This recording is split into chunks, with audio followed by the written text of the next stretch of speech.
ओम श्री गणेशाय नमः। श्री गुरुभ्यो नमः। श्रीमात्रे नमः।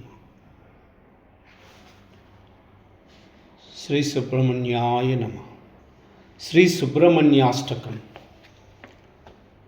हे स्वामीनाथ करुणाकर दीनबन्धो, श्री पार्वतीश मुख पंकज पद्मबन्धो, श्रीशादि देवगणपूजित पादपद्मा, वल्लीसनाथ मम देहि करावलम्बम्। देवादिदेवसुतदेवगणाधिनाथ, देवेन्द्रवन्द्य मृदुमङ्कजमञ्जुपाद, देवर्षि नारद मुनीन्द्र सुगीत्यकीर्ते, वल्लीसनाद मम देहि करावलम्बम्। नित्यान्नदान निरताखिललोकहारिन्,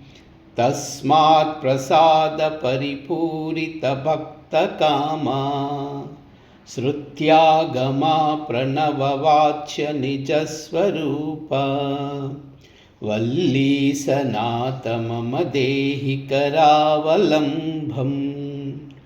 क्रौञ्चासुरेन्द्र परिखण्डन शक्तिशूला, पाशादिशस्त्र परिमण्डित दिव्यपाने, श्रीकुण्डलीशधृततुण्ड शिखीन्द्रवाहा, वल्लीसनाथ मम देहि करावलम्बम्। देवादिदेवरतमण्डलमध्यवेद्या, देवेन्द्रपीठनगरं दृढचापहस्तं, शूरं निहत्य सुरकोटिभिरीड्यमानं, वल्लीसनाथ मम देहि करावलम्बम्।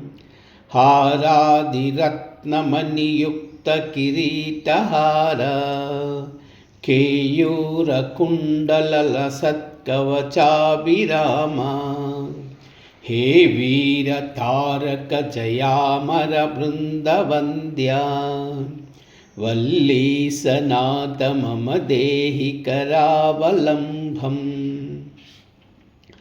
पञ्चाक्षरादिमनुमन्त्रितगाङ्गतो यै, पञ्चामृतै प्रपुदीन्द्रियमुखै मुनीन्द्रै, पट्टाभिषिक्त हरियुक्त परासनाथ, वल्लीसनाथ मम देहि करावलम्बम्। श्रीकार्तिकेय करुणामृतपूर्ण दृष्ट्वा, कामादिरोगकलुषीकृत दुष्टचित्तं, सिक्त्वा तु मामद मम कलादरकान्तिकान्त्यां, वल्लीसनाथ मम देहि करावलम्बम्।